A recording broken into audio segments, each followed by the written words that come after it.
వచ్చిన చదువుతాం. వారు గొర్రెపిల్ల రక్తంను బట్టి తామిచ్చిన సాక్ష్యమును బట్టి వారిని జయించి ఉన్నారు, కానీ మరణము వరకు తమ ప్రాణమును పెళ్లించిన వారు కారు. సాక్ష్యమే దేవుడు నీకు ఇచ్చిన మంచి సాక్ష్యం.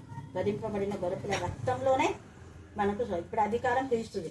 యేసయ్య నీకు తోడుగా ఉన్నాడు. ప్రేమ గల ప్రభా, మీకు వందనాలు, స్తుతులు, స్తోత్రం చెల్లించుకుంటున్నాను తండ్రి. ముఖ్యంగా అక్కడ మీరు అద్భుత రీతిగా తీసుకుని వచ్చినందుకు నేను స్తుతిస్తున్నాను. అక్కకు పూర్ణ ఆరోగ్యం, పూర్ణ బలం, పూర్ణ శక్తితో నీరసం నుంచి విడిపించండి దేవా, నీరసం నుంచి విడిపించండి ప్రభా. మీ రక్తం అలికారు ముందు నన్నెత్తి వరకు ప్రోక్షించి మిమ్మల్ని మీరే ఇంతవరకు అక్కకు పరిచయం చేసిన అందరినీ మీరు ఆశ్రయించండి. ముఖ్యంగా విక్టోరియా షుగర్ నార్మల్ చేసి హాస్పిటల్లో ఉన్నంత వరకు లక్ష్మీదేవక వారికి ఇచ్చిన ఆరోగ్యానికి ఎంత సూచన కూడా తక్కువ దేవా. మీకే స్తోత్రం, మీకే స్తోత్రం, మీకే స్తోత్రం, మీకే స్తోత్రం, మీకే స్తోత్రం, మీకే స్తోత్రం. గెస్ట్ కూడా త్వరగా ఉద్యోగం రావడానికి కృపదాయించండి. చిన్నను కూడా మీ జ్ఞానాత్మత ఏ స్నామన ప్రార్థిస్తున్నాం తండ్రి. Amen, amen. ఓకే అక్క, వందనాలు. ప్రత్యేక రీతిగా స్వర్ణ నా ప్రభా బిడ్డను మీరు జ్ఞాపకం చేసుకొని నా తండ్రి మీ నామం మీ రక్తం రక్షించండి. మీరు ఇచ్చిన ప్రభ నా తండ్రి దేవా, నా ప్రభా సాటి అయిన సహాయకారిని ఏ విషయంలో కూడా బాధ పెట్టిందని వాక్యంలో ఉంది. ఆమె కూడా భర్తకు లోబడ్డానికి కృపద. చిన్నపిల్ల మీ జ్ఞానాత్మక నింపండి. ఆవిడ ఎప్పుడు ఒంటరి కాదు, మీరు ఉన్నారు దేవనాథని. మరి సౌగా కూడా నిశ్చితమైతే వెళ్ళడానికి మార్గం సాధన చేయండి. మీరు ఏ విధానంలో నిశ్చితమో స్వర్ణకు త్వరగా ఉద్యోగం రావడానికి కృపదాయించండి. మరి ఆంటీని కూడా మీరు ఆస్వాదించండి దేవా. ఇంతమందిని సంతోష పెట్టడానికి వీరి జీవితం మీరు కట్టినందుకు నేను స్తుతిస్తూ దేవా, మీకు మహిమకరంగా బిడ్డలను ఆస్వాదించి ఏకాత్మ ఏక మనసు ఏకభావం దయచమని వేసుకుంటాను తండ్రి. Amen, amen. Okay aunty, God bless you మా, గాడ్ బ్లెస్ యు. ఇచ్చిన ఆసక్తి బట్టి మేము స్తుతిస్తున్నా దేవా. నా ప్రభా యేసురాజు మా తల్లి భార్యను వాళ్ళకి ఇచ్చిన 2 పిల్లలు, మరి ముఖ్యంగా తమ్ముడు రావాలని ఎంత దేవ ప్రార్థన చేసినాడు ప్రభావం. మరి యేసురాజు తమ్ముడు అందరికీ రక్షణ దాయించండి, దేవుని మేము కలవచండి. ఇప్పుడు ఇంకొక తమ్ముడు కూడా నిజమైతే సారైన సాయం దాయించండి, సాధనకి రాయపరచండి. కానీ యేసురాజు వాళ్ళ అమ్మ నాన్నను కూడా మీ ఆత్మతో శక్తులు నింపండి. అక్కడ జాన్ మోదస్ని కూడా మీరు ఆస్వాదించి చర్చి మరలా నూతనంగా కడుతుండగా మీ కృపణ కింద నింపచ్చు. సాధన కృప్తాన్ని కూడా రాయపరచమని ప్రార్థిస్తున్నాం దేవా. పిల్లలకు పూర్ణ ఆరోగ్యం, పూర్ణ బలం, పూర్ణ శక్తులు ఉంటాయి. యేసురాజు భార్యకు మీరు ఎంత మంచి ఆరోగ్యం ఇచ్చినారు. యేసురాజు మాకు భార్య పట్ల ఇచ్చిన దేవా ప్రేమ గల మనసును బట్టి ఎంత స్తుతించడం కూడా తక్కువే. కరుణాపీఠంలో అనేక విధాలుగా మీరు వాడబడుతున్నందుకు మీరు స్తుతిస్తూ దేవా, కరెంటు పని చేస్తున్నా కూడా ఎంతో ప్రేమతో 8,000 పెట్టి దాన్ని మైకుంటున్నాడు తండ్రి. స్తోత్రం నాయన దేవా, నీకే స్తోత్రం, నీకే స్తోత్రం, నీకే స్తోత్రం, నీకే స్తోత్రం. పెంట బిడ్డ నుంచి దేవుని పైకి లేవనైతే దేవుడు అని నేను స్తుతిస్తూ ఏ స్థానంలో ప్రార్థిస్తున్నాను తండ్రి. ఆమేన్, ఆమేన్, ఆమేన్.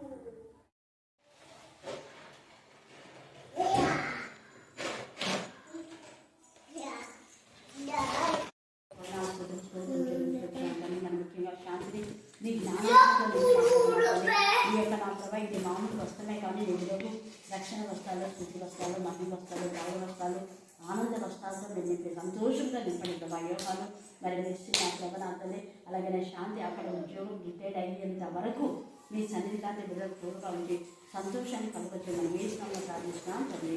ఆమేన్, ఆమేన్.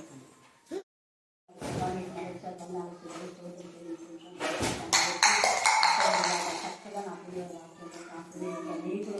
దర్శనానందం కలుగ చేసి నేను అందరి సమాధానం ఇద్దరికి మీ కాపుదలను ఇద్దరిని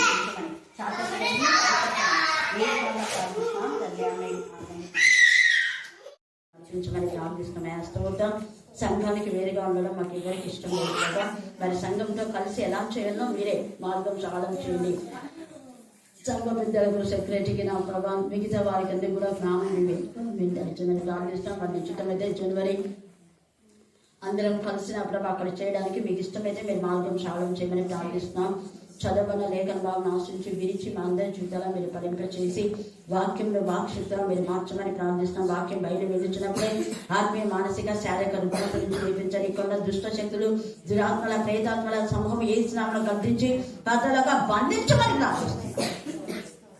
దేవా కనికరించండి, కనికరించండి, కనికరించండి, కనికరించండి, కనికరించమని ప్రార్థిస్తాం. మీ కనికరంతో మీరు నింపమని ప్రార్థిస్తాం. ఏ వ్యక్తికి అయితే కాలు చేతులు లాభం, భయం, అలజడి, కలవరం ఉండి నా ప్రభావం తాయెత్తులతో ఉందో వాళ్ళని గద్దించమని ప్రార్థిస్తాం. ఎవరు తాయెత్తులు వేసుకోకుండా జ్ఞానం కలవచ్చమని ప్రార్థిస్తాం. మీరు రోషం వల్ల దేవుడ ప్రభా మీరు రక్తం ఇచ్చి మమ్మల్ని కొన్నారు. దేవా మీ రక్తంలో శుద్ధి, మీ రక్తంలో ధైర్యంగా ఉండటానికి కృప దయచేయండి. మధ్యాహ్నం వేళ నా ప్రభావం మీరు నడిపించండి. యేసు రాజును భార్యను వాళ్ళ తమ్ముని బట్టి వాళ్ళకి రక్షణ దయచేయమని ప్రార్థిస్తున్నాం. అలాగే మెస్సీ శాంతి నా ప్రభావ అతను ఎంతో ప్రేమతో వచ్చిన నా ప్రభావం మరి శాంతి కూడా తను ఇచ్చిన కానుకను బట్టి మేము స్తుతిస్తున్నాం. అది నీకు మహిమకరంగా వాడడానికి మీ కృపాస్థానం దయచేయమని ప్రార్థిస్తున్నాం. అందుకని వచ్చే శక్తులను చేస్తున్న గద్దించి పాతలుగా బంధించమని ప్రార్థిస్తున్నాం. దేవా కనికరించండి, కృపదాయించండి, కృపదాయించండి, కృపదాయించండి, కృపదాయించండి, కృపదాయించండి ప్రార్థిస్తున్నాం. దేవా నా ప్రభావ చిన్న బిడ్డలు చెప్పిన ఈ వాక్యం అంతా కూడా వారి జీవితాలు మీరు ఫలింపచేయమని కాదు. ఇక్కడ ఉన్న బిడ్డలందరికీ మీరు ఇచ్చిన ఆశ, ఆసక్తి, తపన, తృష్ణ బట్టి మేము స్తుతిస్తూ నా యేసునామమున ప్రార్థిస్తున్నాం తండ్రి.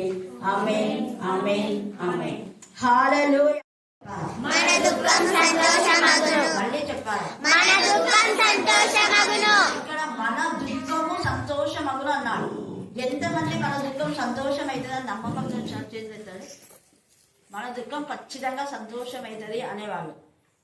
అఖిల్ అన్నాడు, అక్క ఎన్నిసార్లు పాడించినారు మీరు, నేను ఓడిపోయినానని. మరి ఈరోజు పాడతాడు అనుకుంటే మనం వేరే పాడతాడు అన్నాడు. సరే, మరి అంత సంతోషం దేవుడు ఇస్తాడని వచ్చినప్పుడు ఇక్కడ మనలో ఎవరైనా తాయెత్తు వేసుకున్నారా? ఎవరు వేసుకోలేదా? నిజం చెప్పండి.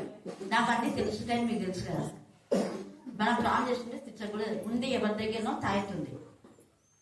కాబట్టి దేవుడి సన్నిధికి వచ్చేటప్పుడు ఎప్పుడు తాయెత్తు వేసుకొని రావద్దండి.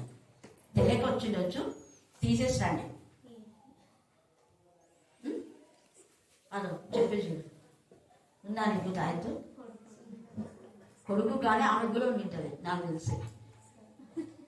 తప్పు ఒప్పుకుంది కాబట్టి దేవుడికి క్షమిస్తాడు. ఇంకోసారి వేసుకుంటామా?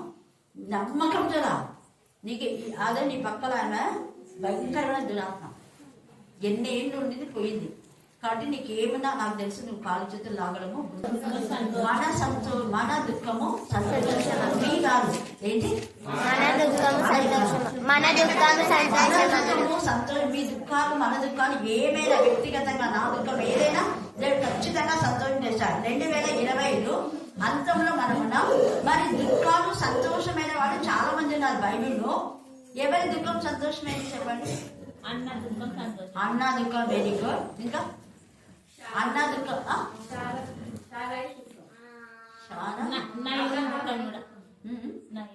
నయోమి, ఏలియా, వాళ్ళ దుఃఖం సంతోషమైంది. కానీ మళ్ళా ఓకే అని చెప్పండి. ఇంకా ఇంకెవరి? ఏలియా లేదు. ఏలియా దుఃఖం ఎందుకు సంతోషమవుతుంది? పరిశుద్ధాత్మ అందుకున్నాక మరి ఏం కాదు.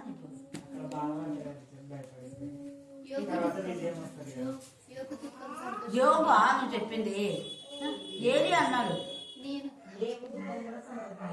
యోగా ఏలి నా కరెక్ట్ చెప్పండి.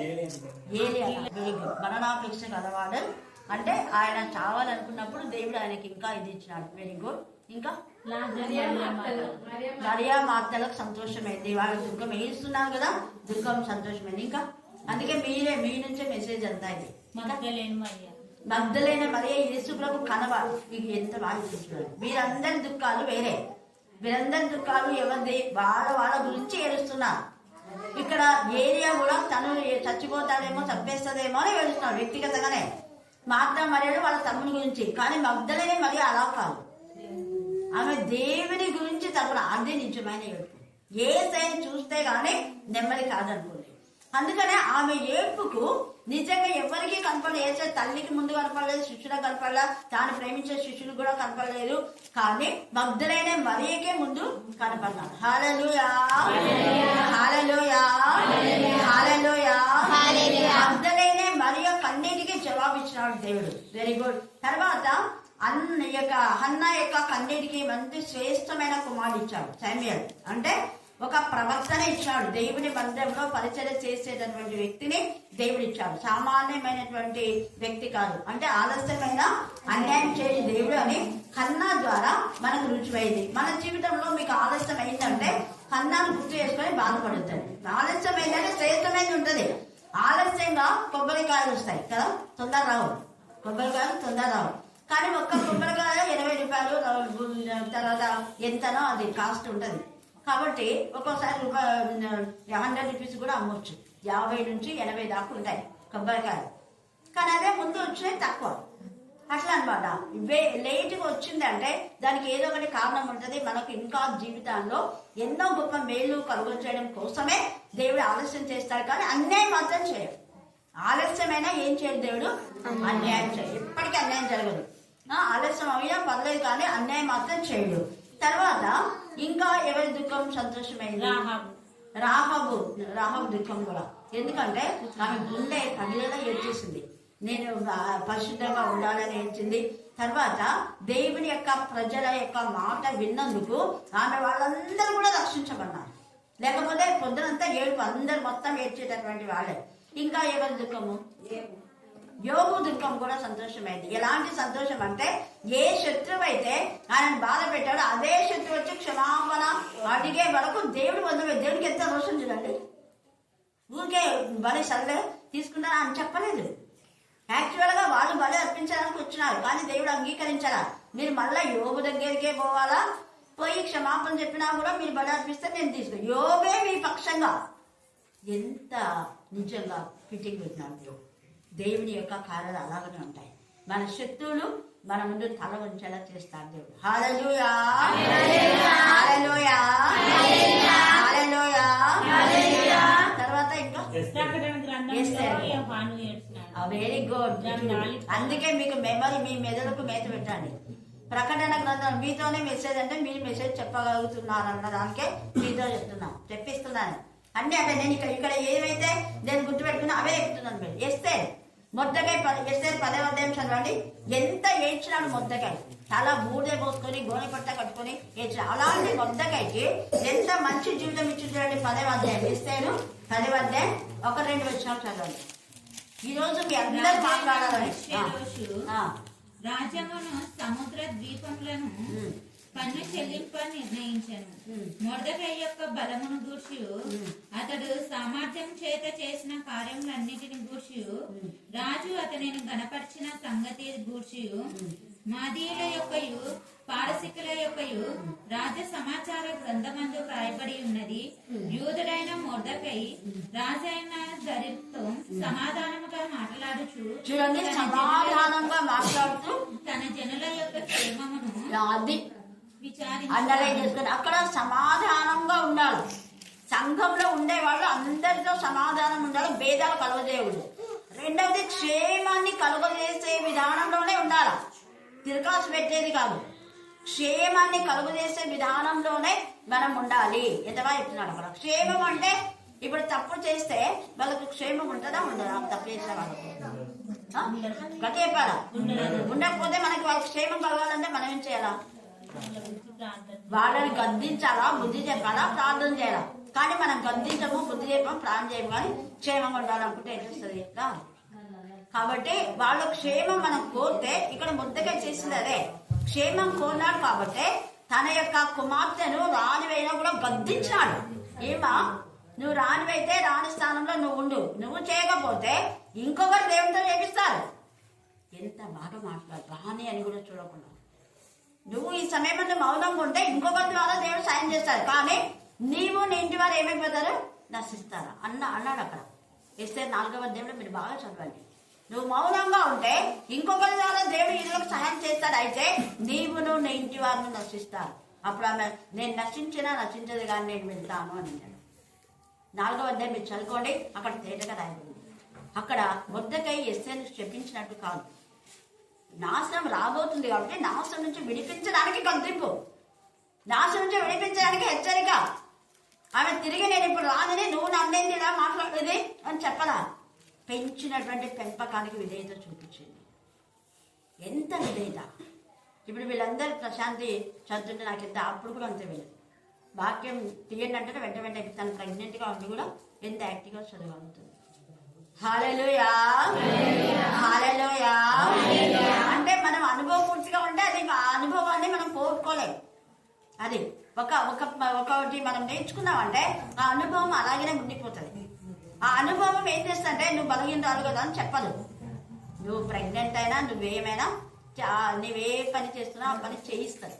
హల్లెలూయా, హల్లెలూయా. కాబట్టి నిజంగా ఎస్తేరు కూడా అంత ఇదిగా ఆ యొక్క దేవుని యొక్క ప్రజల కోసమే, మొద్దకై తన కోసం ఏడవలేదు, దేవుని ప్రజల కోసం ఏడ్చాడు. మగ్దలేనే మరియనేమో యేసయ్య తనకు కనపడాలి, ప్రత్యక్ష యేసయ్యతో మాట్లాడాలి, యేసయ్య సహవాసం కావాలి, యేసయ్యను చూడాలి అని ఆమె ఏడ్చింది. మరి ఇక్కడ మొద్దకేమో తన జనుల యొక్క రక్షణ కోసం ఏడ్చాడు. మనం ఎందుకోసం ఏడుస్తున్నాం? ప్రశ్న. మన ఏడుపులు ఏ విధంగా ఉన్నాయి? వ్యర్థమైన ఏడుపులు వద్దు, ఆత్మల కోసమే. ఎన్ని ఆత్మలు సంపాదించాను నేను. హిందూ అదే అక్కమ్మక్క ఇంకొక ఆమె కూడా వచ్చింది, ఇద్దరు తీసుకొని పోయినా చర్చికి. ఆమె ప్రార్థన చేస్తుందేమని ఆమెను పిలుస్తున్నాడు పాస్టర్, ఆమె పేరేంపో కనుక్కురాపోని. తర్వాత ఆమె హిందూలే, కొత్తగా మారింది, ఆమెకు రాదంటే మళ్ళీ సల్వం మేడం చేస్తారు ప్రార్థన అన్నారు. నేను అదే ఇప్పుడు ఫస్ట్ ప్రార్థన నగిస్తూనే ఆమె అన్ని రాళ్ళు మార్చబడింది అంటే అది చెప్తున్నాడు. ఒక అన్ని రాళ్ళు మారిందంటే ఎంత ఇది, మరి అంత ఇది అన్నప్పుడు చర్చలో ఎవడ ఉంది? మరి అంతమంది అన్ని జనులు మార్చారు, ఒక్కరిని కూడా మార్చట్లేదు మన చుట్టూ. మళ్ళీ ఊరికే మనం గొప్ప గొప్ప బోధనలు చేస్తే ఏం ప్రయోజనం? అన్యులు అనేక మంది మారి మన ప్రవర్తనకు దేవుడి సంధికి రావాలి. అది దేవుడు కోరేది. అది అలా మార్పు రావాలంటే వీళ్ళు తమ్మును తాము తగ్గించుకొని గోనె పట్ట కట్టుకొని బూట వేసుకొని బద్దకాయ కన్నీరు కార్చాడు. తన కోసం కన్నీరు కార్చలేదు, తన జనుల కోసం. అందుకనే ఆ జనులకు అందరికీ రక్షణ వచ్చింది. హల్లెలూయా, హల్లెలూయా, హల్లెలూయా. తర్వాత 2వ రాజులు 4వ అధ్యాయం 3 నుంచి 5 దాకా చదవండి. 2వ రాజులు 4, 3 నుంచి 5. అక్కడ ఎవరి కన్నీటికి సమాప్తమైంది? బయటికి పోయి నీ ఇరుగు పొరుగు వారందరి యొక్క దొరకగలిగిన పాత్రలన్నిటినీ ఎరవు పుచ్చుకొనుము. అప్పుడు నీవును నీ ఇంటిలోనికి వచ్చి తలుపు వేయడం అంటే సమస్య వైపు మనం చూడకూడదు, రోగం వైపు చూడకూడదు, యేసయ్య వైపు మాత్రమే చూడాలి. మోషే పెట్టినటువంటి ఇద్దరి సర్పాన్ని నిదానించి ఎవరు చూసినారో వాళ్ళకందరికీ విషయం కలిసిన వాళ్ళందరూ బ్రతికినారు. ఊరికి అడ్డ చూసిన వాళ్ళు చచ్చిపోయినారు. మన వాక్యంలో ప్రతి వచనాన్ని నిదానించి అర్థం చేసుకొని చదవాలి. అప్పుడు దాని అర్థం ఏందో మనకు తెలుస్తుంది. ఇక్కడ ఈమె ఎప్పుడైతే దైవజనుడి దగ్గరకు వచ్చింది, తన సమస్య దైవజనుడితో చెప్పింది, దైవజనుడి ద్వారా సమస్య తీర్చబడింది.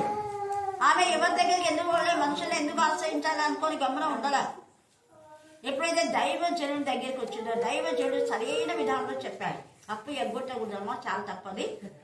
ముందు ఆ నూనె నిండుతాయి, వాటిని అమ్మేసి ఇక అప్పు తీర్చుకొని న్యాయ విధానంలో చెప్పాడు.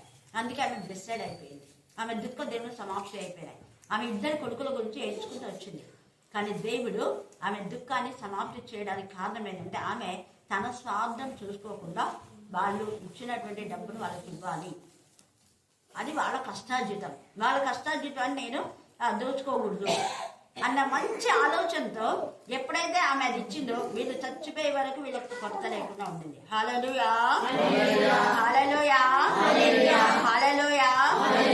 అలాగే దావీదు ఎంతగా దుఃఖించాడు. పొద్దు నుంచి సాయంత్రం వరకు ఏడ్చి సాయంత్రం వేళ అప్పుడు ఏమైపోయింది, కొడుకు చచ్చిపోయినాడు. కానీ ఆ చనిపోయిన కొడుకు కంటే శ్రేష్టమైన కొడుకును దేవుడు ఇచ్చాడు. అప్పుడు దావీదు దుఃఖం నివారణ అయినట్టేనా? హల్లెలూయా, హల్లెలూయా, హల్లెలూయా, హల్లెలూయా, హల్లెలూయా, హల్లెలూయా. అన్నిటికంటే ముఖ్యంగా వీళ్ళు ఎందుకు ఏడ్చారు అన్నది నేను మీతో చెప్తున్నా. అక్కడ తన కొడుకు కోసమే ఏడ్చాడు దావీదు. తర్వాత జనుడు ధర్మశాస్త్రం అనుసరించకపోయేందుకు ఏడ్చినాడు. అది మన ఏడ్పు. ఇక్కడ దావీదు లాంటి దుఃఖం ఒకవేళ ఉన్నా నిజమైన దుఃఖం ఏంటంటే 119, 136 చదవండి.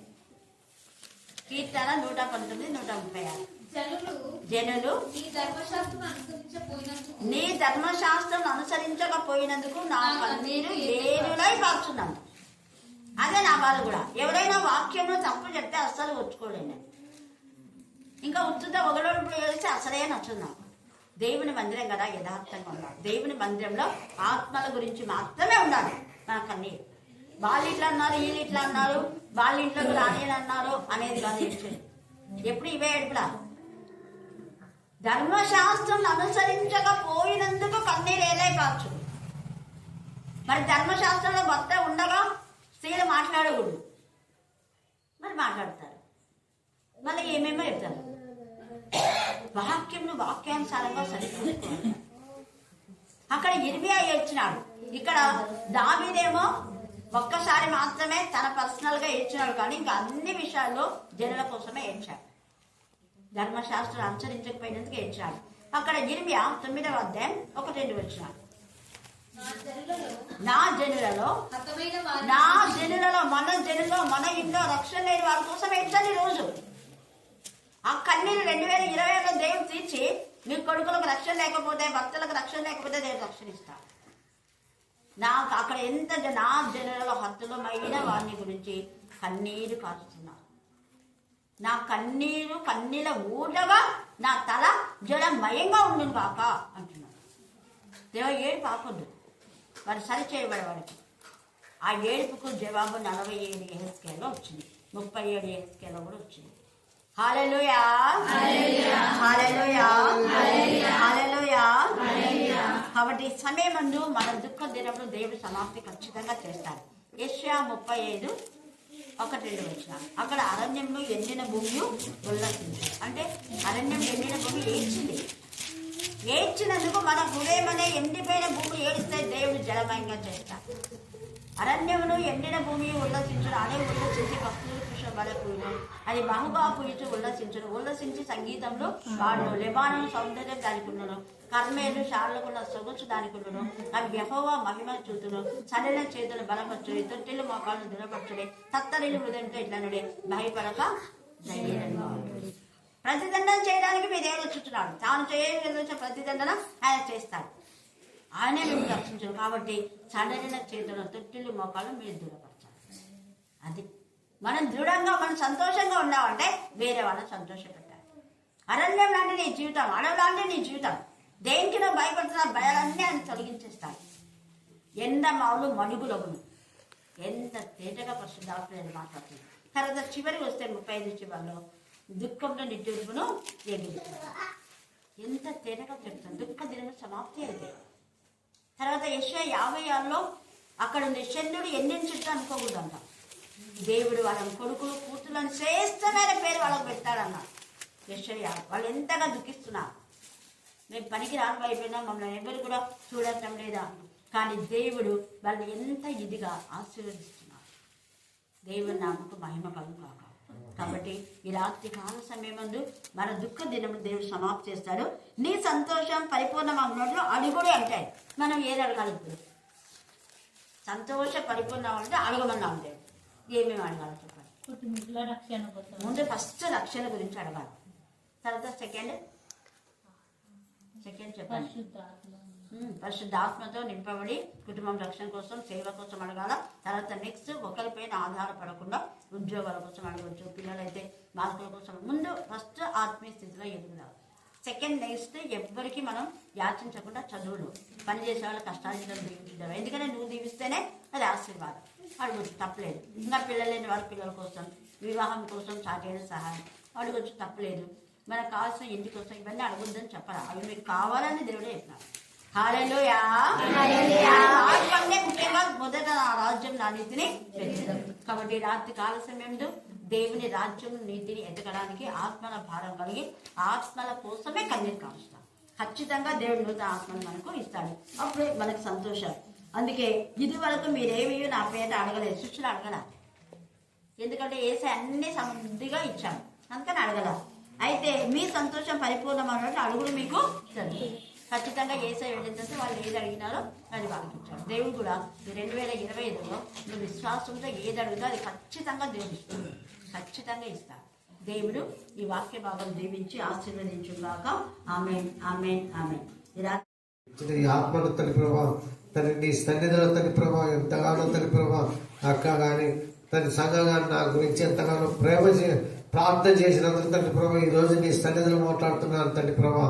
తండ్రి నేను కోనేటి కాడ ఉన్న మనుషుడు తండ్రి ప్రభా ఇశ్రాయేల్ దేశంలో ప్రభా 28 సంవత్సరాలు తండ్రి ప్రభా తన ఎంత బాధపడింటాడో తండ్రి ప్రభా పక్షపాతం వచ్చి ప్రభా నాన్న మా సంఘాలు తండ్రి ప్రభా అక్క అందరూ ప్రార్థన చేసిన వెంటనే తండ్రి ప్రభా నేను 20 రోజులు కోమలో ఉన్న ప్రభా ఈ రోజు తండ్రి ప్రభా నా చెయ్యి కాలు వచ్చిందంటే అది నీ కృపనే తండ్రి ప్రభా. డాక్టర్లు తండ్రి ప్రభా బాగా చేసినది తండ్రి నీ ప్రార్థన తండ్రి ప్రభా నా సంఘాలు ప్రభా ప్రార్థన చేసినందుకు ప్రభా ఈ రోజు తండ్రి ప్రభా అక్క ప్రార్థన ప్రభా దీవించి ఆశీర్వదించిన దేవుడు ప్రభా అక్కని ముట్టి స్వస్థపరుచుతాను ప్రభా అక్క తండ్రి ప్రభా ఇంతగానో తండ్రి ప్రభా బలహీన పడకుండా ప్రభా ఆరోగ్యం ఉండడానికి అక్కని ముట్టి స్వస్థపరుచుతాను ప్రభా తండ్రి మేరీ అక్క ప్రభా నాన్న ఎంతగానో తండ్రి ప్రభా అక్కని తండ్రి ప్రభా నాన్న ఆశీర్వదిలో ఉందంట నాన్న అవునన్నా అక్కని ముట్టి స్వస్థపరుచుతాను ప్రభా అక్క వచ్చి ప్రభా కరెంట్ అక్కడ తండ్రి ప్రభా నా నీ సన్నిధిలో ప్రభా సాక్షి చెప్పే బిడ్డగా ముట్టి స్వస్థపరుచు ప్రభా నాన్న 28 సంవత్సరాలు పడి ఉన్న మనిషిని దగ్గరకు పోయి లేచి నీ పరుపులు ఎత్తుకొని పో అన్నప్పుడు ప్రభా సంతోషంగా తన పరుపులు ఎత్తుకొని ఇంటికి వెళ్ళాడు ప్రభా ఆ రీతిగా తండ్రి ప్రభా మేరీ అక్క తండ్రి ప్రభా నీ సాక్షిగా నీ బిడ్డగా ప్రభా ఇంకా తండ్రి ప్రభా అక్కకి బలం శక్తిని దయచేసి తండ్రి ప్రభా అక్కలో ఉన్న ఏ బలహీనత ఏముందో ప్రభా మాకైతే తెలియదు నీకు మాత్రం తెలుసు ప్రభా ఒక సంఘ పెద్ద ప్రార్థన చేస్తే ఒక సంఘం ప్రార్థన చేస్తే సంఘ పెద్దలు ప్రార్థన చేస్తే ప్రభా నువ్వు చెప్పినట్టు తండ్రి ప్రభా తండ్రి గాయమైన నూనె రాసి ప్రార్థన చేయ గాయం బాగవుతుందని చెప్పిన దేవుడు ప్రభా అవును తండ్రి ప్రభా నేను నీ కుమారుడైనా నన్ను తండ్రి ప్రభా ప్రార్థన చేస్తున్నా ప్రభా నన్ను నా ప్రార్థన అంగీకరించు తండ్రి ప్రభా అక్క తండ్రి ప్రభా కరణపేట కాడికి వచ్చి ప్రభా మన సాక్షి చెప్పుకున్న మాకంత ఐశ్వర్య ప్రభా తండ్రి అక్క కుటుంబాన్ని కూడా దీవించి ఆశీర్వదించు ప్రభా తండ్రి సులేమక్కను కూడా దీవించి ఆశీర్వదించండి ప్రభా నేను అవును తండ్రి ప్రభా పెద్దమ్మను కూడా ప్రభా ఎంతగానో ప్రేమించి నేను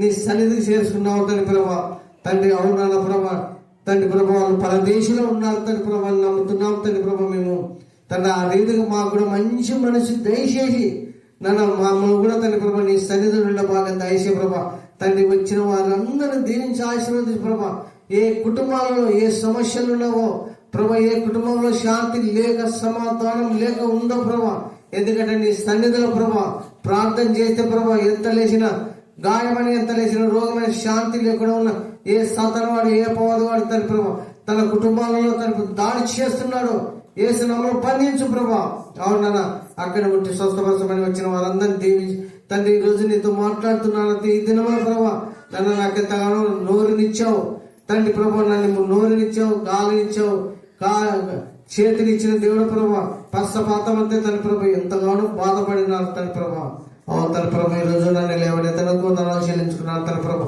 నీ బంగారు పాదములకు తన ప్రభా వందనాలు చెల్లించుకుంటూ వచ్చిన వారందరినీ దీవించి ఆశీర్వదించి అక్కడ కూడా తన ప్రభా ముట్టి స్వస్థపరచమని మా ప్రభు రక్షకుడు యేసయ్య పరిశుద్ధ నామమున అడిగి వేడుకుంటున్నాం మా తండ్రి.